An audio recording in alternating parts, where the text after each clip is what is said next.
So yesterday we have seen this code, like we have written this code for inversion of control. Okay. So now the main Yes. problem is here is we are given this coach here inside our business logic. So for example, if there are some other methods where we can do inside, like we are create or we can initialize the objects inside the methods in our class, then it will be very difficult for us to unit test that code. Because let's think about a scenario where we are having 100 classes, and and each class is having almost, you can say, at a minimum of 2 methods. And in these methods, if you like instantiate your object like this, like coach C is equal to something like that, then if you for example, this main app, if you have to test this main app, then during unit testing of this main app class, you need to you require this method, you require this class object. But during unit testing, how to like provide this object? Let's suppose those are the independent, like unit test means do you have like any one of you have an idea about unit testing, how the unit testing works?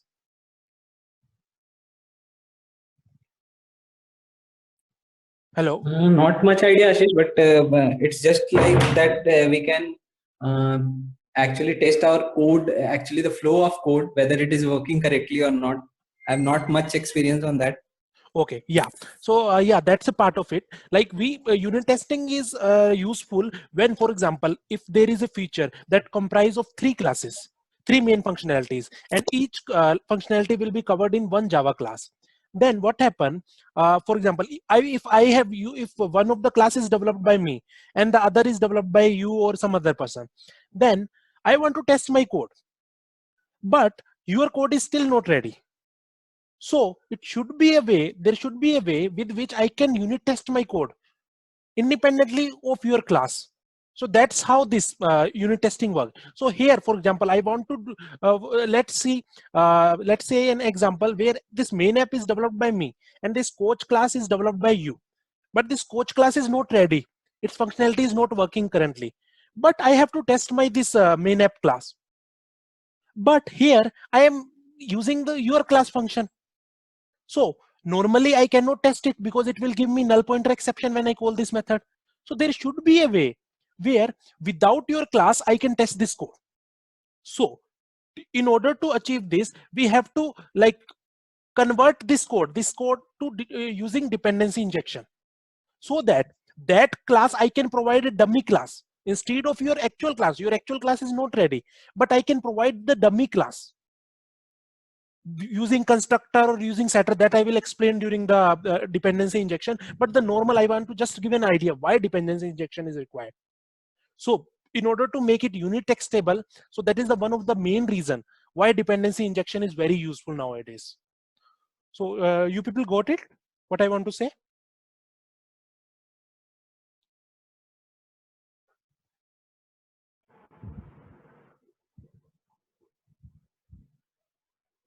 Hello. Yeah, hello. Hello. Yeah, hello. Yeah. Yeah, I got it. Yeah, okay. So let's see our like today's session on DI. Now I will start DI. Okay. Now I have explained a little bit idea about what is why dependency injection is required. Basically, the one of the main reason is to make your piece of code unit testable. So just 1 minute. Yeah. So let's see about the yesterday's scenario. We have created one coach class, and then we have created its implementation like cricket coach, then tennis coach. Now let's think about there is a requirement that our coach needs some kind of service to provide the gifts to the top performers. So let's call that service as fortune service. So our coach required this.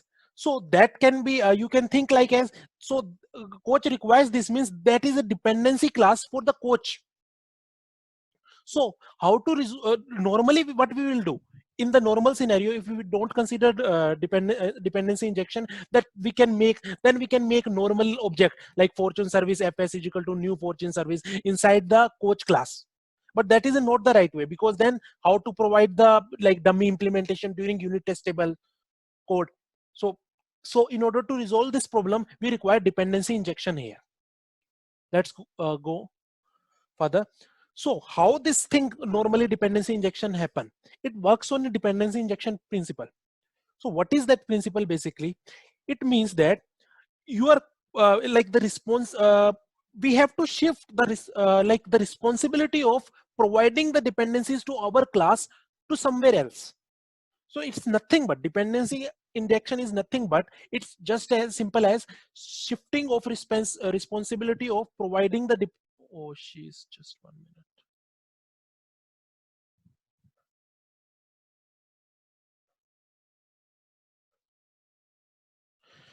So dependency injection is nothing but shifting of responsibility of providing the you can say dependencies to somewhere else, and that somewhere else is nothing but again the same configuration file that we have seen yesterday.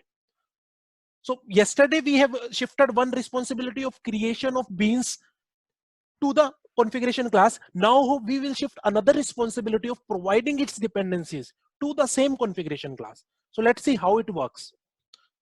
So in the simpler terms, it's written here also, like outsource the construction and injection of objects to external entity.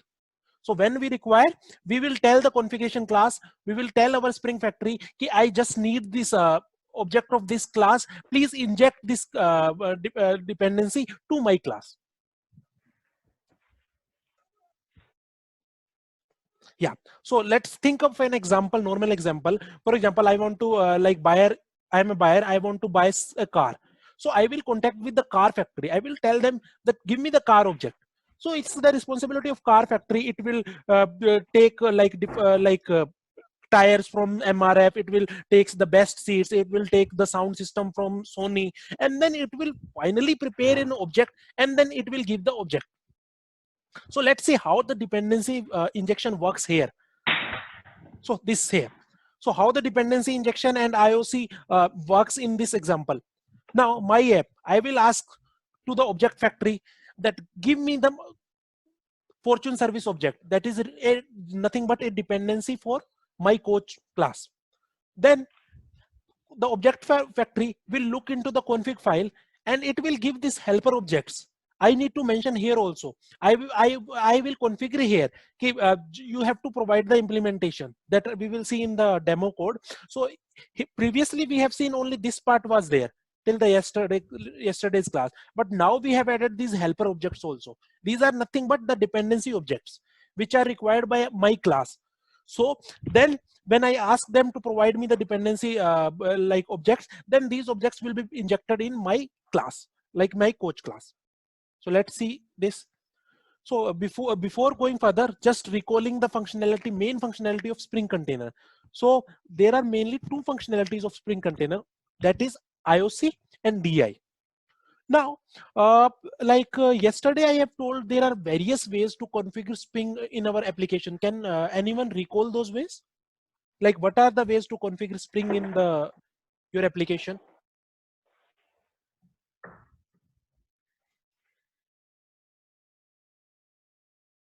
Hello. Yeah. Yeah, no.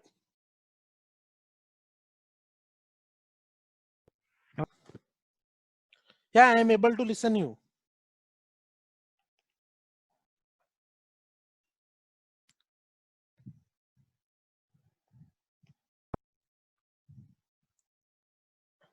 Yeah, no. I think some problem is there. Hello. Yeah, I can.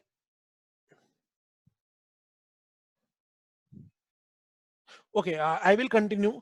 So there are mainly two ways basically. There are three ways, but we will consider two ways in this course. First is we can use XML and we can use a normal XML to configure Spring. Second, we can use Java annotations. Third way is to use completely Java source code, but we will look into the first two methods. So just now, like from the first lecture till now, we are looking into the first option, that is by using the XML. So let's see how to do dependency injection, how to achieve dependency injection through XML way.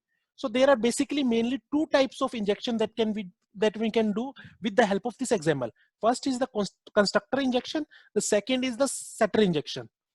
And the third is, there is third other type of injection is also that is most familiar and most, you can say, popular. That is the auto wiring, that we will see in the annotation section, because that will be a part of a annotation Spring, like configure Spring application using annotation. So let's see one by one, like what are the steps to do it. Yeah. So what is the development process here for dependency injection? The first is we need to define the interfaces and the classes. Which interfaces and classes? The fortune service, basically. For example, I want the fortune service dependency in my code, so I need to create the fortune service. Maybe sometimes we require an interface and the implementation classes, or sometimes we require the direct class, so we can make direct class also. So that is the step one. Then step two is we need to create a constructor. So there are two ways. Either you can inject the dependencies through constructor injection or through setter injection. So when we go through the dependency injection with constructor, we need to create a constructor in our class where we want to inject. And if we are we will be using the setter injection, then we need to create a setter. We will see in the demo, no problem if you are not getting it properly now. And the third step is we need to configure that dependency injection information in our configuration file. So there are only three steps with which we can achieve dependency injection in our Spring application. So let's see one by one. So what is the first step here? So this is the first step. I have created one interface. Its name is fortune service. And I have just given one method, get fortune. This is the step one. And along with this, I have created two implementation classes, happy fortune service, sad fortune service, just an implementation classes, nothing more than that. And now the step two, what is the step two? If we go through the constructor injection, then we need to create a constructor. So if baseball coach needs this, then in the baseball coach class, I need to change I need to create such constructor. Like I need fortune service fs, and this is assigning it to the local variable there. So this is the constructor that I have made in my baseball coach, where I needs dependency injection actually. And this is the step three basically. So what is the step three? I need to configure that information in the Spring configuration file. So how to configure it? First, I need to make a bean. So I have created one bean that is nothing but for happy fortune service. And I have given one ID. And in my already class, like the coach class, here I have added one, you can say an attribute, or you can say a tag of constructor arg, where I provided this reference that my coach class, this class, baseball coach class, needs dependency injection. It referred to this happy fortune service. So when this coach will run, it will see this constructor. It will inject this with the help of this argument reference. It will inject this happy fortune service dependency inside my baseball coach class, because we have already created constructor in the baseball coach class. So these are the only three steps with which we can achieve dependency injection in our application. So let's go further. So previously we have seen the dependency injection through constructor injection. Now there is another way also with which we can see this dependency injection. Hello. Yeah. Yeah. Sorry. Just once, can you repeat that XML configuration part? Okay, sure. Mainly these three steps are you telling about, or the third one only?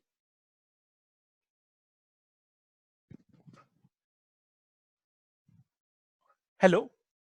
Yeah, this one only. This one only. Yeah. So here, now I have to I have given us you a scenario that we have coach class that needs fortune service. Okay, so we have created in the first line, we have created the fortune service bean. Okay, and in the second class, in the second line, here yesterday we have created the coach bean, and this coach bean requires fortune service. So I have done constructor injection, and that's why I have added here this simple line, constructor argument. I am just passing that argument in that constructor, and it is referring to this.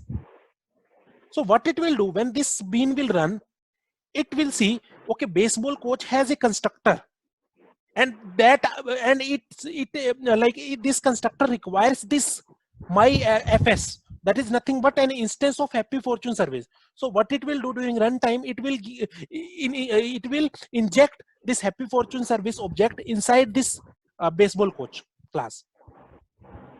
Because in the step one, what we will do, if you recall in the step two, sorry, in the step two, what we have created just constructor na, and as an argument we have provided this. Yes. So it will be injected with the help in this from the Spring configuration file here. So that's why I provided this constructor arg here. When we go through setter, then there is different thing we have to place here. We will see in the next. So now you continue. Now you understand? Yes. Yes. Yes. Yes. Yeah. So let's see now the setter. So that is the first way with which we can achieve dependency injection through constructor injection. Now the second way to achieve dependency injection in Spring is setter injection. So the step one is same. We need to create interfaces and the classes like similarly we did.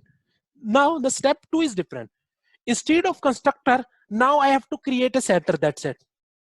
I have created one field in my like baseball coach class, and then I have created the setter. Normal setters we have created now. So this is nothing but a normal setter. That's it. Which in that this fortune service object is there. So that is nothing but a normal setter. You can, like in the Eclipse, you can right click and those generate setters and getters, then it will create this setter. That I will tell you in the later. So this is the step two. Only difference is in the step two and step three.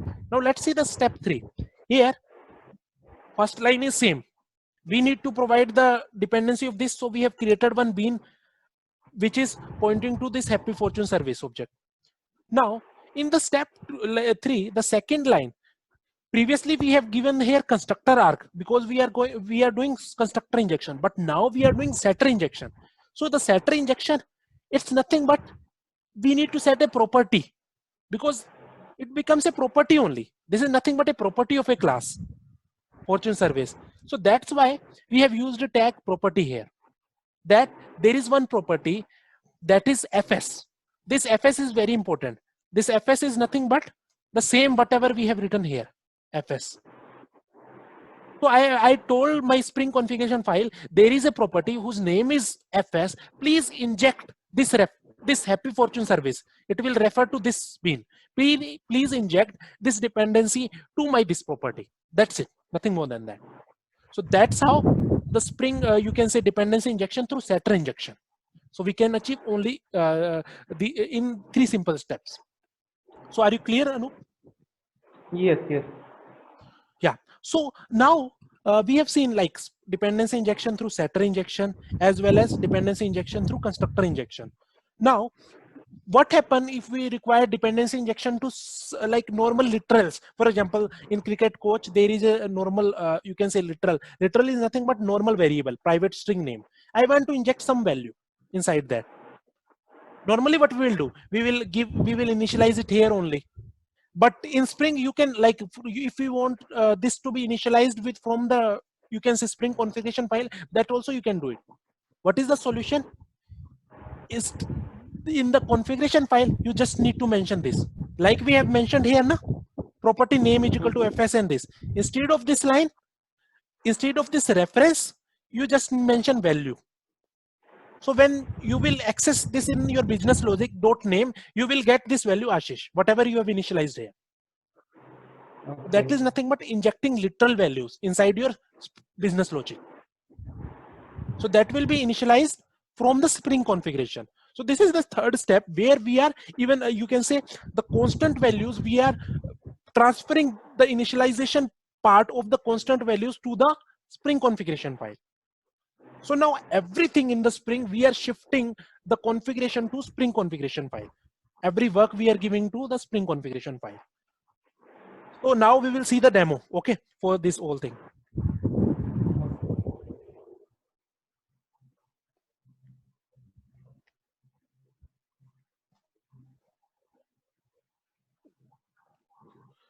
Yeah, so yesterday we have seen this. Okay, so now I am creating two more step. What was our step one? We need to create classes and its implementation classes. Okay. Yes. So I am creating one interface first.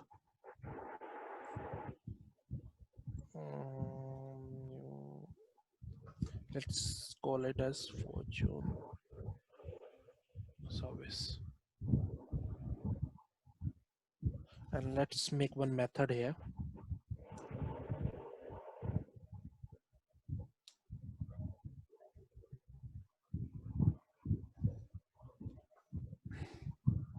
Okay. And let's make two implementation classes here. Happy Fortune service.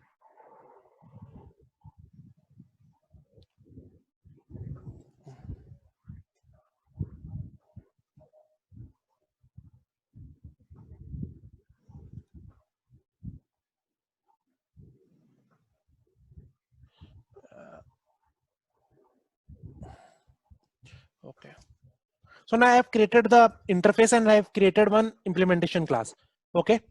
Now let's create another interface implementation class also, so that we need to create it later on.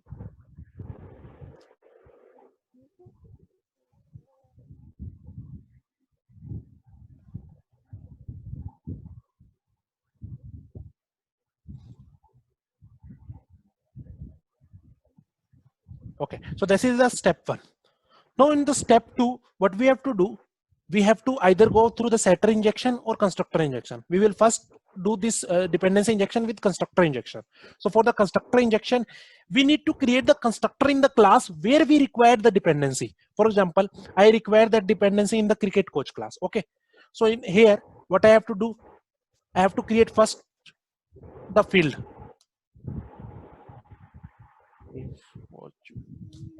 Service FS. I've created the field. Then I need to create the constructor. I need to just save it. So I need to create a constructor. So I'm creating a constructor here. And here, even you can create here also. Source, then generate constructor using fields, and then generate. That also you can do. So I have created this constructor.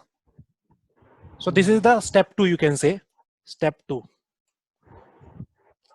Now, what is the third step? I just have to give this information in the Spring configuration file. So now let's go to the Spring configuration file here. So here I need to create one bean first.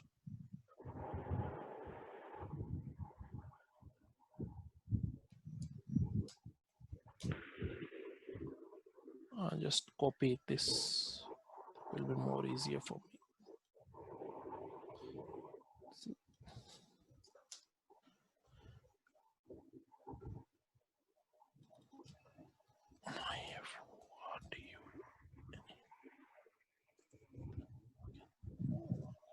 FS.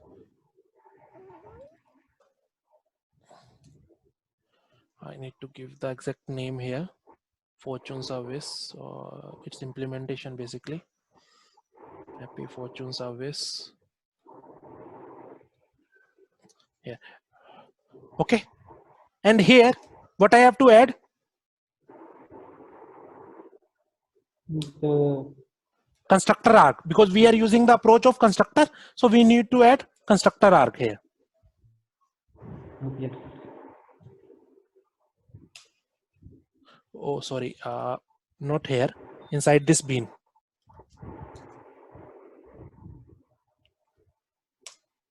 Constructor arg. So here, I just need to provide a reference.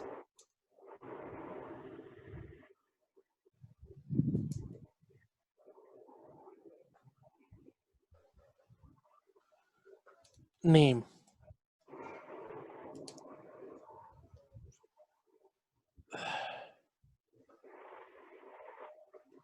My FS also you can write this too. Okay. Here I think it's ID, not name. or its name. Just one thing. It was name probably. Yeah, name. Okay, so now when this will run, it will do inside the cricket coach constructor that we have created. It will inject the reference of this class. Okay, because here fs is exactly the same this. Okay, now let's see, we are going to use this also. Here I will use this fs dot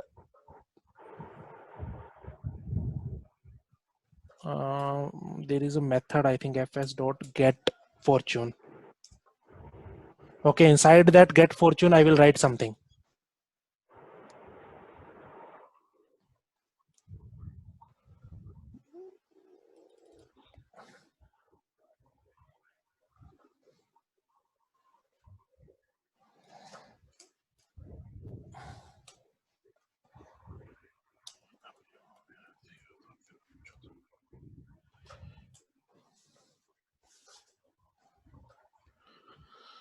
Now let's run this.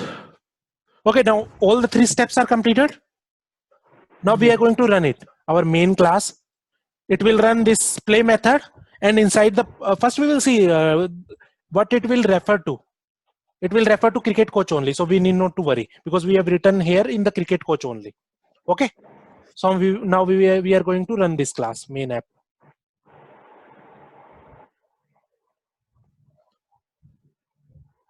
Now see here, happy fortune service. So that is nothing but dependency injection. So in this class, in cricket class, I have never initialized this variable.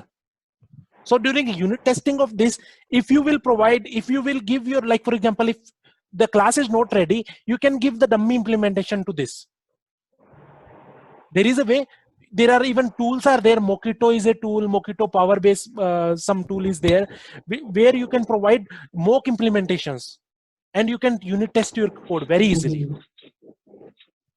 Okay, so that is the first way in which we achieve the dependency injection through constructor injection. Let's see the setter injection now. So in the setter injection, step 1 is the same, but the step 2 is different. So let's go to the step 2.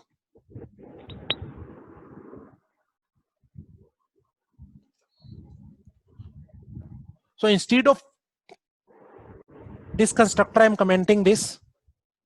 What we are going to make? Setter of this. Yeah. So we will go to again source, generate getters and setters. Generate getters and setters. We just require setter. We don't require getter. So I'm just creating one setter. So that's the setter. Okay. And what is the difference in step 3rd? In the application.xml, instead of this, We have to add property. We have to add property. Yeah. So I've commented this. We will add property here. Property. What's the name? fs. And value is equal to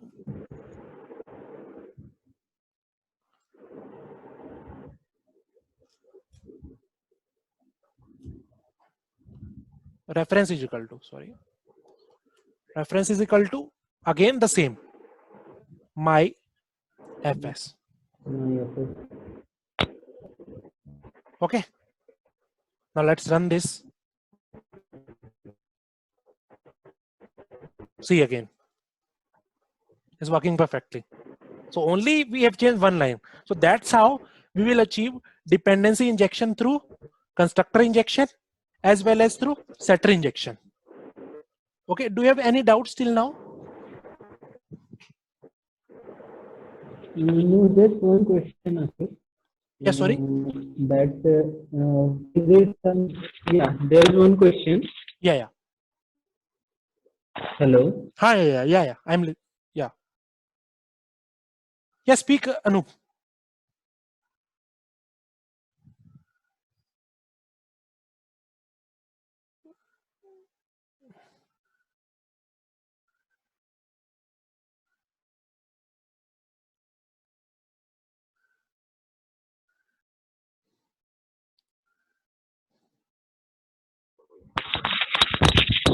Hello, am I audible? Yeah, you are audible. Yes. So my question was that is there something recommended that when we should use this constructor based and when we should use setter based injection? No, actually there is no difference, not big difference. So it's like that, it depends upon your way, because every person has different way of coding. So there is no performance impacts in both of the scenarios. Both are, you can say, normally some people like setters and getters more, and some people like constructor more. So there is a lots of debate over this. So it's, you can say, it depends upon the way you are building your application from the starting. If the people are using the, but it's recommended that you should use one approach throughout your application. If you are using setter Okay. injection, use it throughout. Don't jump, like mix it. So that's the only Okay. recommendation. Okay. Yeah.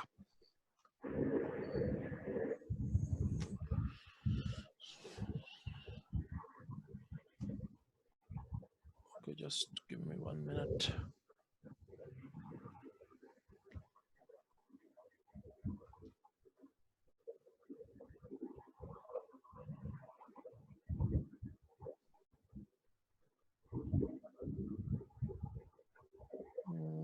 There is a problem in record.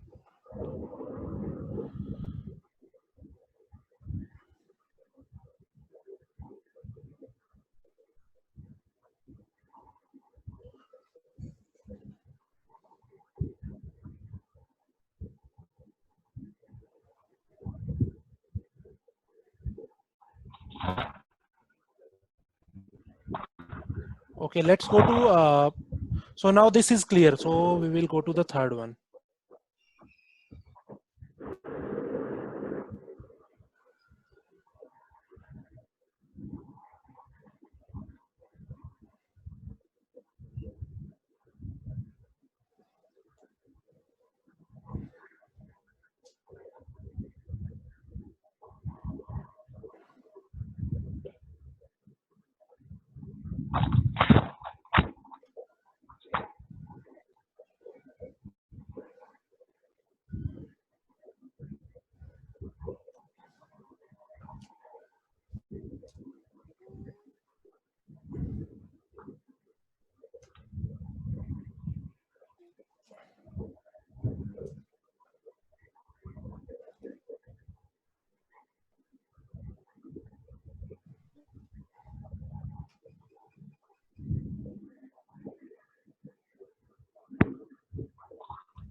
Yeah.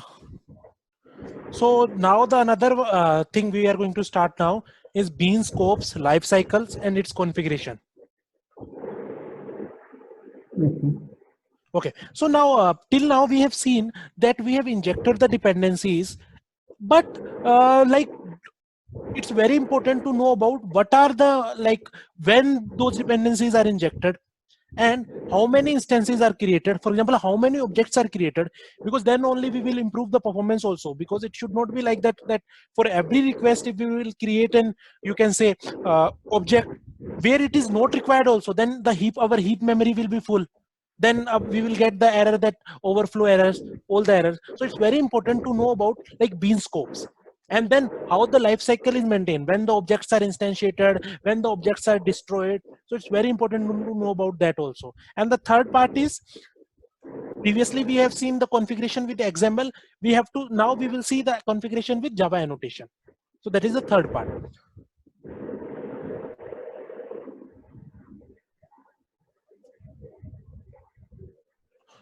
Yeah. So first is, what is scope? Scope is nothing but a life cycle of bean. Means how much time does bean live, how many instances are created, how is the bean shared. So these all information we will get from the scope. So by default, The by default scope of any Spring Bean is singleton. If you have not mentioned anything, then its scope is singleton. What means singleton? Means one object is shared always. Only first one object is created, and that same object is given on every request. No other objects of Bean are created. So we will see in the example also.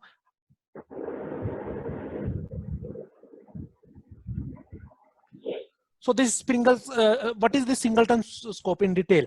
Spring container creates just one instance of Bean, and that instance is kept in a memory, and all the requests for that Bean will be returned to that like requested caller. All the request will return that shared reference to the like requested. Let's see this. For example, if in our business logic, if I will write coach C1 is equal to context.get Bean my coach, and I will again write one more line, coach C2 is equal to context.get Bean my coach. Now see, both C1 and C2 points to same object. Why? Because by default the scope is singleton. So if you will write na C1 is equal to C2, then you will get what you will get, true or false? Yeah, because both points to same object. So that's why we will get the true when the scope is singleton, and by default all the Spring Bean scope is singleton only. So now let's see the another. Now, singleton scope, we need not to mention anything. We can mention also like this in our Bean attribute. In our Bean attribute, like we mentioned ID and class. Now we can also mention this scope is equal to singleton. But if you don't mention also, then its scope is singleton. But for others, for example, there are 4 scopes, mainly 4 scopes. Singleton is there, then prototype is there, then request is there, then session is there. So for all these others, we have to mention scope is equal to prototype, scope is equal to request, scope is equal to session. Inside our configuration file, where we mention ID and class, na, the same we have to mention a more attribute, a new attribute that is nothing but scope. Okay, so now let's see about the other scopes. What is a prototype scope? It means that new Bean object will be created for each request. Means if we will call this C1 and C2, and if our scope was prototype, then what it will return? C1 is equal to C2. It's written false. Yeah, because for if when we call this line, then one object will be created, and when we call this line, then another object will be created and given to us. Basically, it will be created at the starting only when our Bean life cycle starts, but both 2 objects will be different. This object will be different and this object will be different in case of prototype. And the third one, let's move to the third one, that is the request scope. Now we like normally we have everyone has an idea about, I think, HTTP web request. Now what is a HTTP web request? When we send any request like from in a web application, normally any REST API request or any request through with HTTP protocol can be considered as HTTP web request. So there are some scenarios that for one HTTP request I need one object. So I want to limit the scope to HTTP web request. In that scopes, we will use scope is equal to request. So that if you call one REST API, then one object will be created. And if you call another REST API, then another object will be created. So for every HTTP request, one object of that Bean will be created. Okay. Yes. And fourth scope is session. From login till logout. When that session.invalidate is called, na, that will log out it. So throughout the time, only one object will be created. And when logout happens, then if someone again log in and then call that object, then the new object will be created. So you can say here scope is limited to a session. So that is the fourth Bean scope. Okay. So any confusion about all these 4 scopes? If we call singleton and session, in singleton also that will be the same case, right? That a user log in and he creates object, and if he calls another object, the same reference will be returned. And in the session also that same thing is happening, that No. reference to the same object. Yeah. No, the difference is that in singleton, till the time that object is in the memory, till the time, for Okay. example, and it will be in the memory till you like you can either close context.close, or you can close that, even you can stop the server. All those things, matlab, till the time that object is available in the session, you will get the same object only. But in case of session, even for different users, for you, if you log in, one new session will be created. If I log in, then another session will be created. So for you, one object will be there, for me, one object is there. But in case of singleton, for you, the same, matlab, new session will be created on many types. Na? If on the different browsers we will again access the application, new session will be created. Yes, yes, yes, yes. Yeah, so Got that it. is the difference. Got it, na? Yes, yes. Yeah, so that is the difference. So now let's see the bean life cycle. That is very important, most important, you can say interview question also. What is the bean life cycle?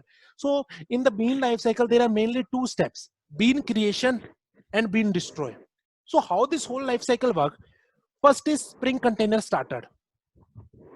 The first step is Spring container starts. Then beans will be instantiated, means all the beans objects will be created based upon the scopes. Then dependency injection took place. So that's why I told this container, Spring container, has the responsibility, mainly two responsibilities. What?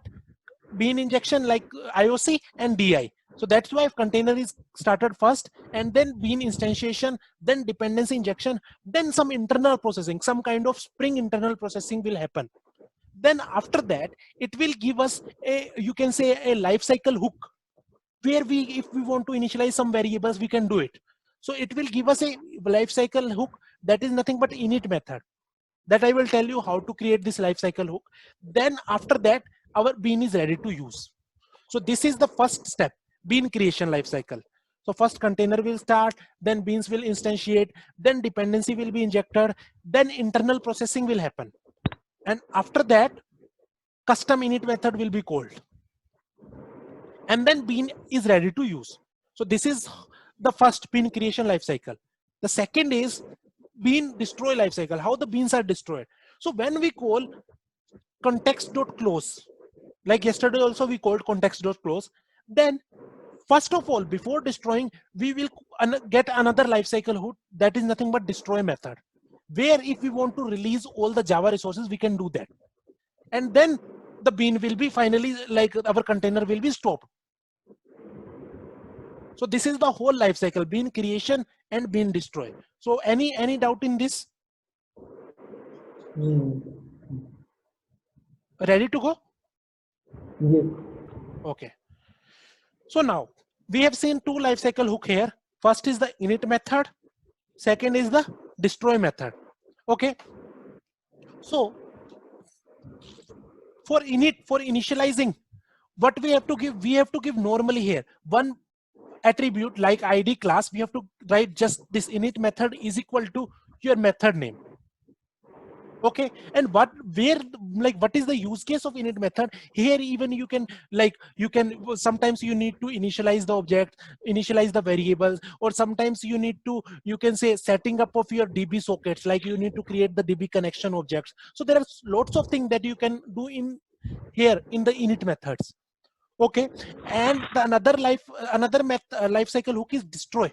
So that destroy can be achieved by mentioning a simple attribute. Destroy method is equal to method name. That's it. Inside the bean, inside the Spring configuration file.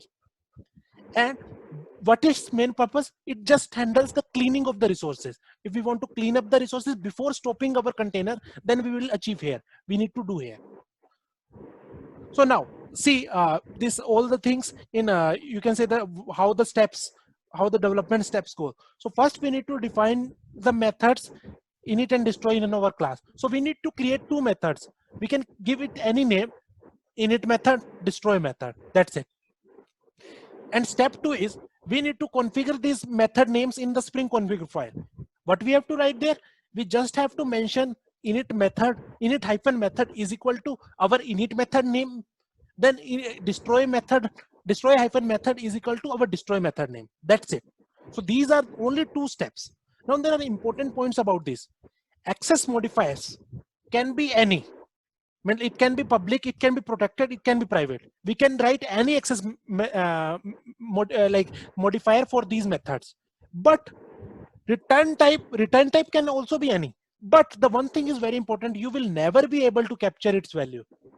If you will return anything now, then there is no way to get that value. So you can give any, so it's better to give it void, because anyway you cannot access that value anywhere. So it's better to give it void. The return type of mainly init method and destroy method, and you can have any method names. Okay, so these are three important points you have to make in like you have to think while writing the methods for init and destroy. Okay. Now this we will see later. First we will see this examples. So in this tennis coach step 1, I have created two methods, initialize, destroy. Okay, and this is the step 1. And step 2 is in my beans Spring configuration class, I have right here init method is equal to just the name of this method. Okay, and then destroy method is equal to name of this method. That's it.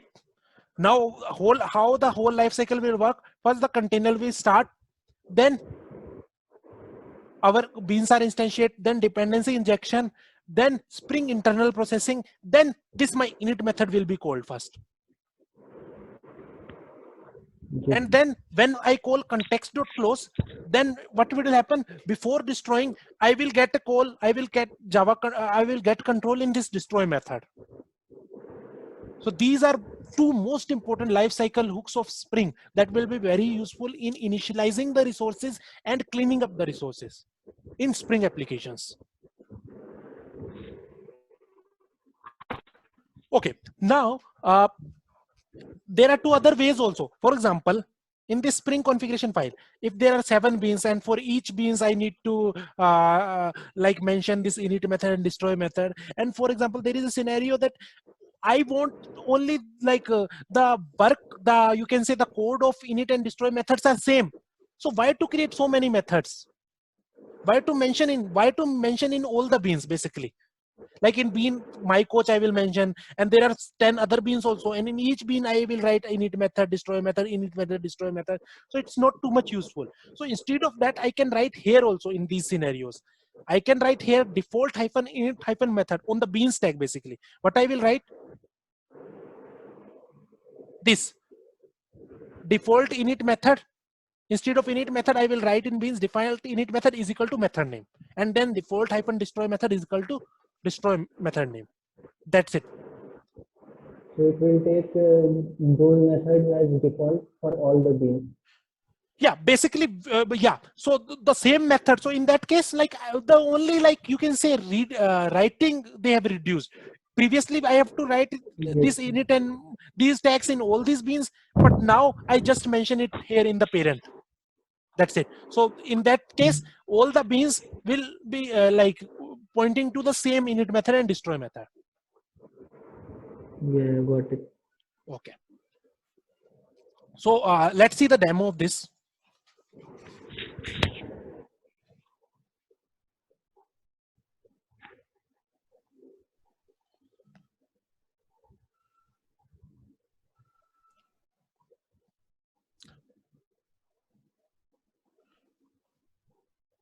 Scopes demo, you will try your own, okay? Okay. Like equal to try out different scopes and try it how it is working, but mainly the like whatever the functionalities that I have already told. So let's our step 1 is we need to create 2 methods, init method and destroy methods. Let's create one method, public void init. We can give any name also. This is init, and here I'm creating another method also, that is destroy, destroy.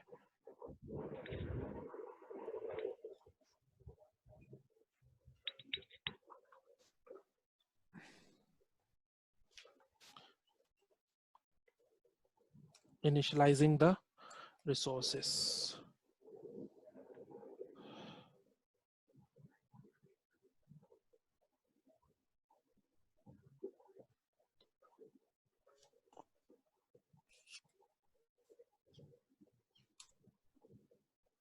cleaning up the resources.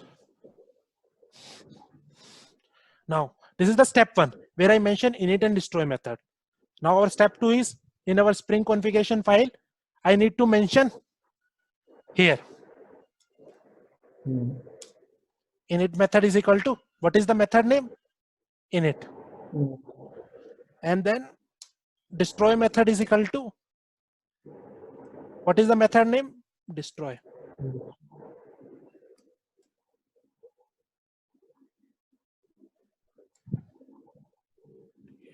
So let's go to, let's see this again, verify the method names, destroy and init. Okay.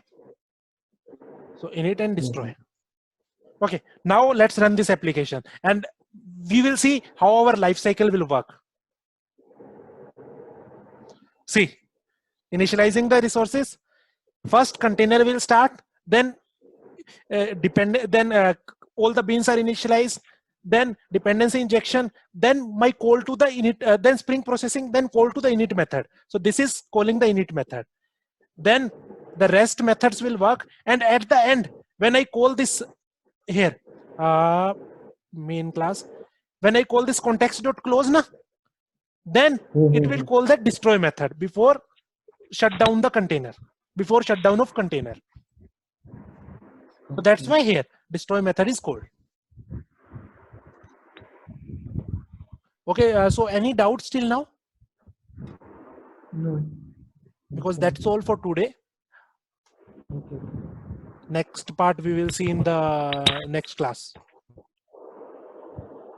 Yes, sure.